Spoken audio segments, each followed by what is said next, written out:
सह नौ भुनक्तु सह वीर्यं करवावहै तेजस्विनावधीतमस्तु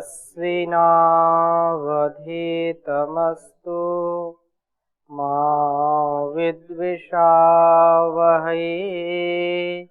ओम शांति शांति शांति।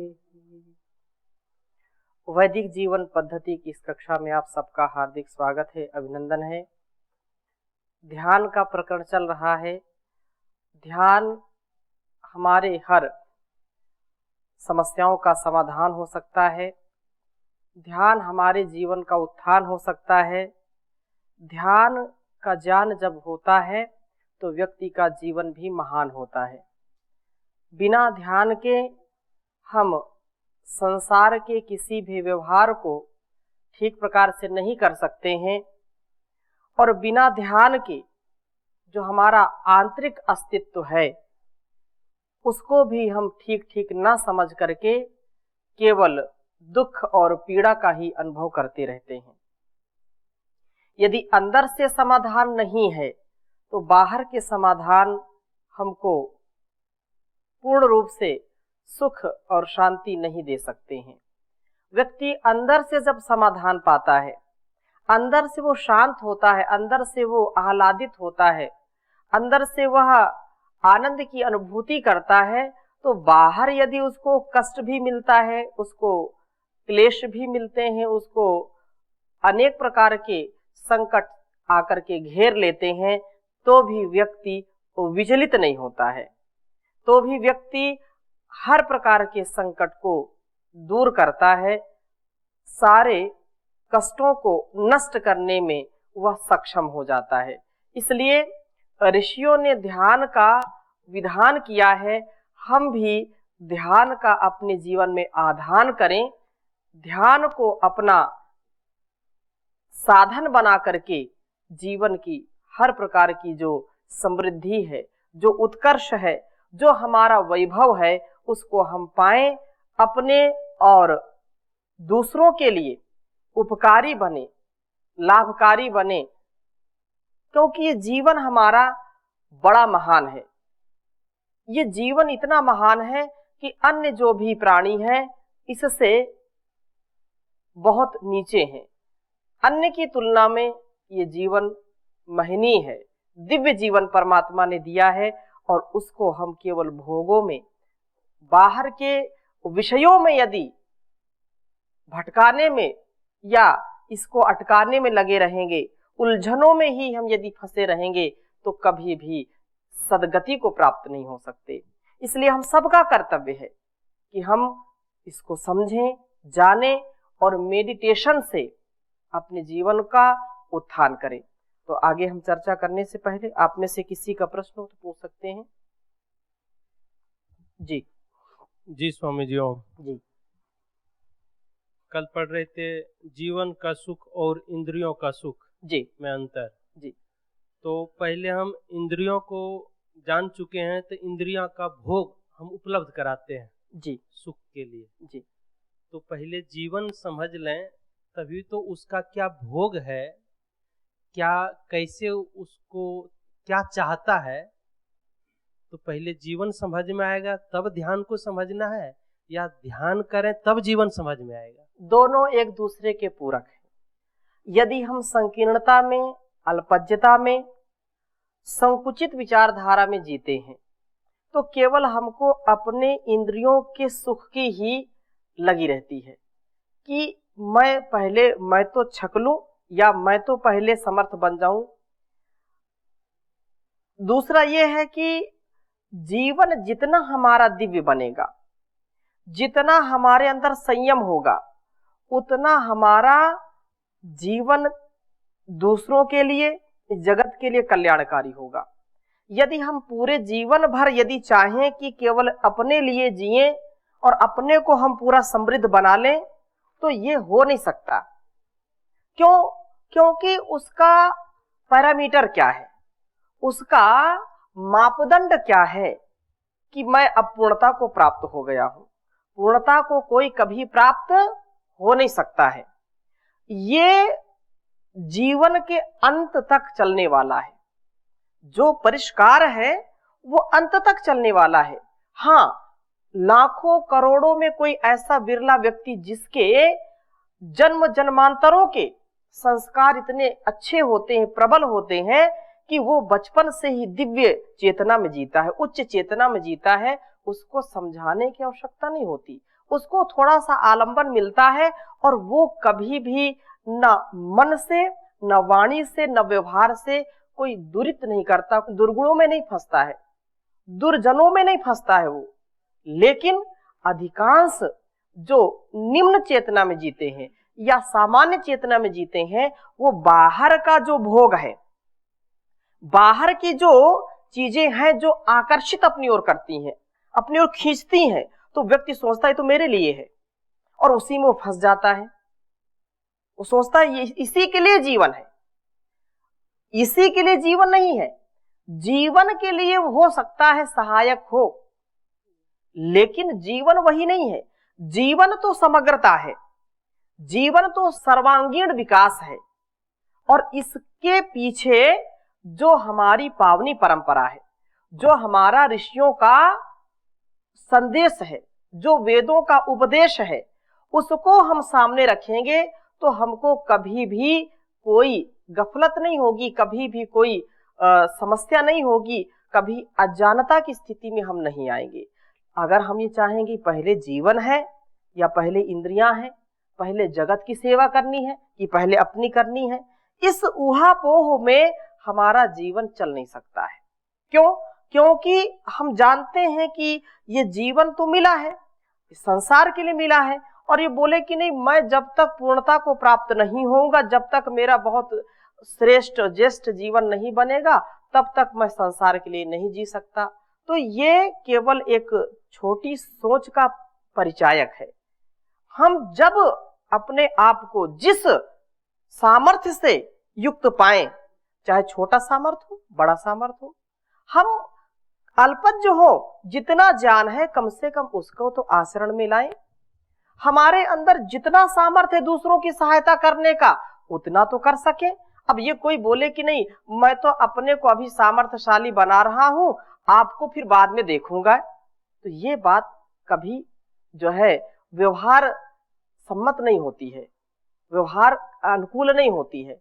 जितना सामर्थ्य ईश्वर ने आपको दिया है, बौद्धिक सामर्थ्य, शारीरिक सामर्थ्य या ज्ञान का सामर्थ्य, जितना भी दिया है उसको तुरंत काम में लेना है, तुरंत उसको स्वीकार करना है, उसको तुरंत व्यवहार में लाना है। और व्यवहार में लाएंगे तो फिर धीरे धीरे उसका परिष्कार होगा।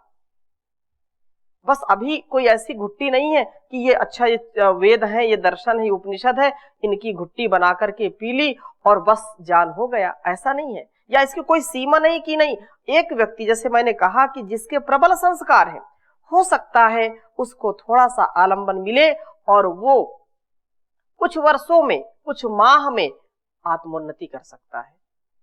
कुछ ऐसे हैं कि जिनके संस्कार प्रबल नहीं है, जो बार बार इस मार्ग से भटकते हैं, जो बार बार अपने उद्देश्य से भटक जाते हैं, जो बार बार अपने व्रत से भटक जाते हैं, वो बहुत विलंब से रास्ता पाते हैं, बहुत विलंब से अपने गंतव्य की ओर जा पाते हैं। इसलिए हमको सोच विचार करके जैसा हमने सुना, जैसा सीखा, जैसा पढ़ा, जैसा अनुभव किया, उसको अविलंब यथाशीघ्र उसको स्वीकार करके तदनुसार आचरण करना चाहिए। आगे मनुस्मृति में बहुत अच्छी बात कही महर्षि मनु ने कि प्राणायाम जो हमारा ये अष्टांग योग का प्रकरण चल रहा है, पिछली कक्षाओं में भी थोड़ी सी चर्चा हमने की थी, और महर्षि लिख रहे हैं कि प्राणायामैर्दहेत दोषान धारणाभिश्च किल विषम प्रत्याहारेण संसर्गान ध्यानेन अनिश्वरान गुणान। कि ध्यान से जो अनिश्वरान गुणान, ये महत्वपूर्ण बात है। प्राणायाम और धारणा प्रत्याहार की बात तो पहले कर ली है, लेकिन यहाँ पर जो कहा कि ध्यानेन अनीश्वरान गुणान, ध्यान के द्वारा जो अनैश्वर्य वाले जो है गुण है या विचार है, या जो हमारे अंदर अनैश्वर्य पैदा करते, हमारे अंदर न्यूनता पैदा करते हैं, हमारे अंदर कमियों को बढ़ा देते हैं और जो अच्छाइयां उनको कम कर देते हैं, जो दुर्गुणों को ज्यादा बढ़ाते हैं और जो सद्गुण है उनको घटा देते हैं। तो ऐसे अनीश्वर अर्थात जो अविद्या है, अज्ञान है, अन्याय है, अधर्म है, अंधविश्वास है, ऐसे जो गुण है या दुर्गुण कहें, उनको तत्काल हटा देना चाहिए। ध्यान का ये परम लाभ है कि हमारे अंदर के जो दुर्गुण हैं वो दूर हो जाते हैं। इसीलिए कहा कि ध्यानेन अनीश्वरान गुणान, अर्थात ध्यान के द्वारा ईश्वर जो है मन को एकाग्र कर उसकी उपासना से ईश्वर भिन्न जो अज्ञान है, अविद्या है, लोभ है, पक्षपात है, छल है, कपट है, द्वेष है, दंगा है, इन दोषों को भस्म कर दे ध्यान के द्वारा। और ऐसा ध्यान जो उस ईश्वर के संविधान को हमारे स्वभाव में धारण करा दे, ईश्वर के संविधान को हम आत्मसात कर लें, ऐसा ध्यान प्रत्येक को करना चाहिए। तो ध्यान से अनीश्वर गुणों को जो है त्याग करके ईश्वरीय गुणों को धारण करना। ईश्वरीय गुण क्या है? जिससे हमारे अंदर सुख, शांति, ऐश्वर्य, विद्या, ज्ञान, धर्म, न्याय, उत्साह का आधार हो सके। वो कब होगा? जब हम ध्यान करेंगे, जब हम विवेक पूर्वक जो है व्यवहार करेंगे, ज्ञान पूर्वक व्यवहार करेंगे, तो हमारे अंदर अपने आप स्वतः ही यह उत्साह और जो सामर्थ्य वो सतत बढ़ता रहता है। उसमें जो न्यूनता, जो धीरे धीरे कमी आने लगती है दुर्गुणों से, दुर्व्यसनों से, दोषों से, वो धीरे धीरे उसका क्षरण होता है, वो धीरे धीरे क्षय को प्राप्त हो जाते हैं और हमारे अंदर अक्षय आनंद का भंडार जो पहले से है वो उसमें उत्तरोत्तर वृद्धि होती रहती है। उसमें निरंतरता पूर्वक यह कार्य चलता रहता है। हम धीरे धीरे धीरे धीरे धीरे इतने आनंद को प्राप्त करते हैं कि कभी एक क्षण भी हमको अशांति और अनैश्वर्य का ज्ञान नहीं होता है। हम सदा सुख और शांति से युक्त होते हैं। इसी को कहा तत्र प्रत्येकतानता ध्यानम, जो महर्षि पतंजलि ने कहा कि धारणा के पीछे उसी देश में ध्यान और आश्रय लेने योग्य अंतर्यामी व्यापक परमेश्वर है। उसके प्रकाश और आनंद में अत्यंत विचार और प्रेम भक्ति के साथ इस प्रकार प्रवेश करना चाहिए कि जैसे समुद्र के बीच में नदी प्रवेश करती है, जैसे समुद्र के बीच में नदी प्रवेश करती है, उसी प्रकार से उस परम पिता परमेश्वर का जब हम आश्रय लेते हैं, उसका ध्यान करते हैं, उसके प्रकाश और आनंद में हमको प्रवेश करना चाहिए। उस समय ईश्वर को छोड़ किसी अन्य पदार्थ का स्मरण नहीं करना चाहिए, किंतु उसी अंतर्यामी के स्वरूप और ज्ञान में मग्न होना चाहिए। इसी का नाम ध्यान है। महर्षि देवदयानंद जी लिख रहे हैं ऋग्वेदाद भाष्य भूमिका में। और ध्यान से परमात्मा की गति का ज्ञान होता है, ये विशेष बात है। तो इसको, इस श्लोक को लिखेंगे। महर्षि मनु लिख रहे हैं, उच्चावचेषु भूतेषु दुर्जेयामकृतात्मभिः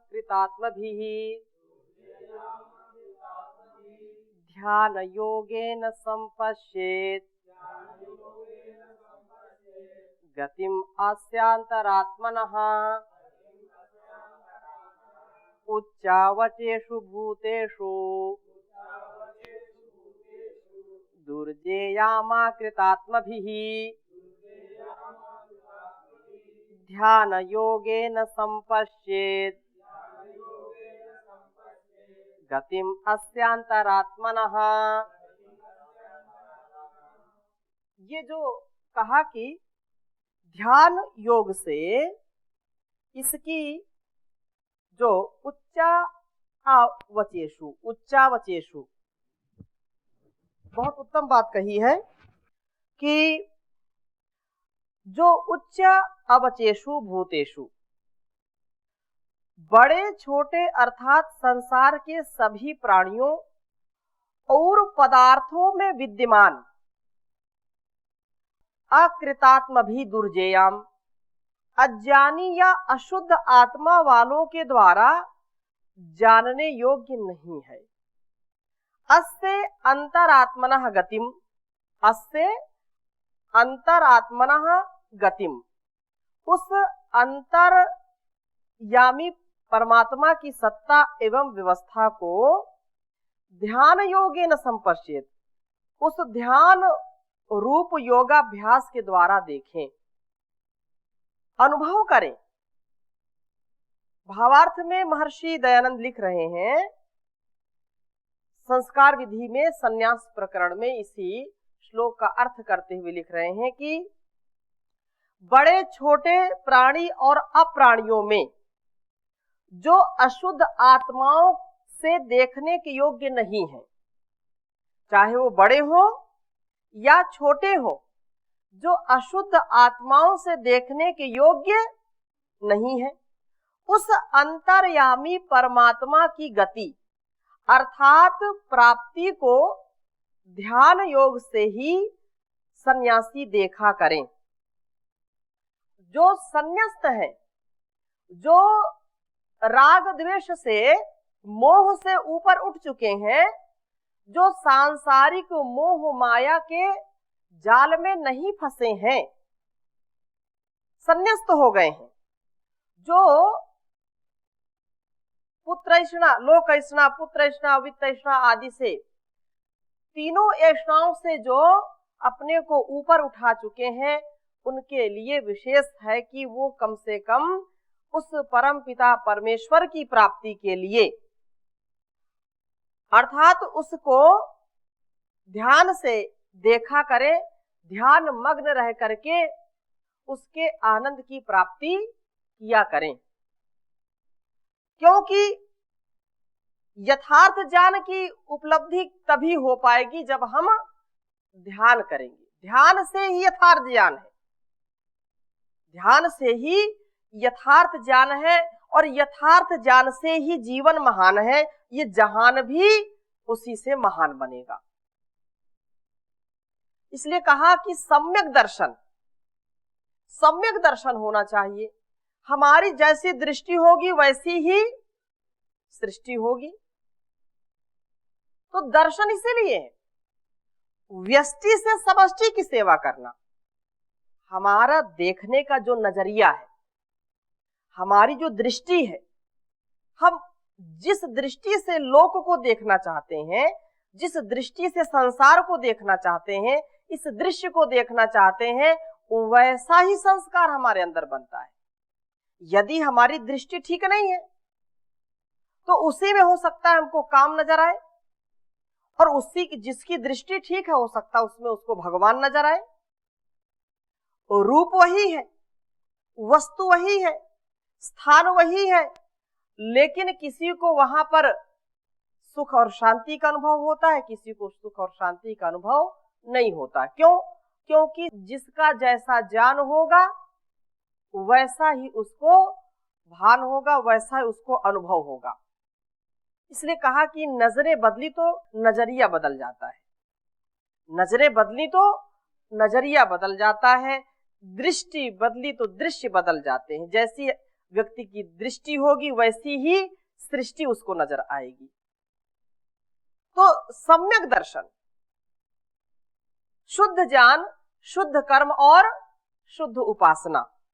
तो महर्षि इसका अगला इसी को कह रहे हैं कि जब व्यक्ति ध्यान करता है तो सम्यक दर्शन संपन्नः कर्म भिर्ना निबध्यते। बहुत उत्तम बात कही। जो ध्यानी है, जो सच्चे ज्ञानी है, उनका जीवन अत्यंत महनीय हो जाता है, उनके कृतित्व और व्यक्तित्व में बहुत दिव्यता आ जाती है। इसलिए ध्यान से अपने को युक्त करने से महर्षि कह रहे हैं कि सम्यक दर्शन संपन्न,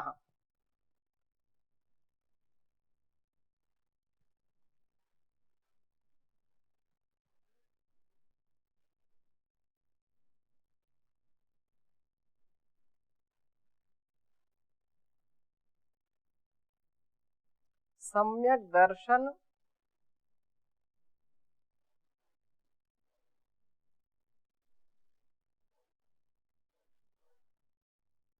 संपन्न, सम्यक दर्शन संपन्न कर्मभिर्न निबध्यते।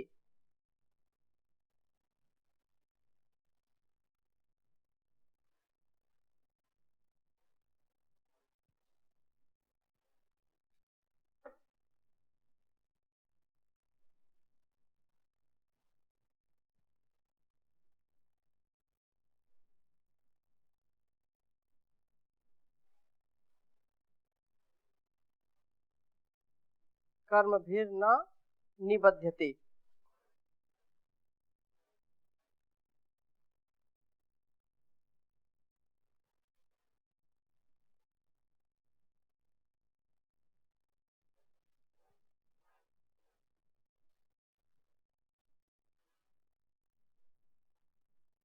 और आगे कहा दर्शनेन विहीनस्तु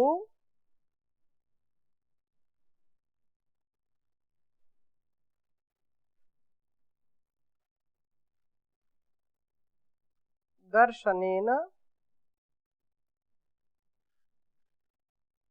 विहीनस्तु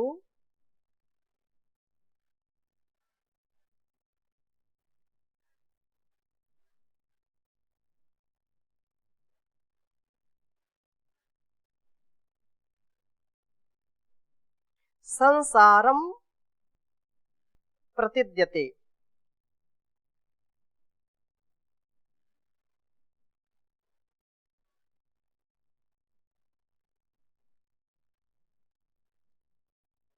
संसारम प्रतिद्यते।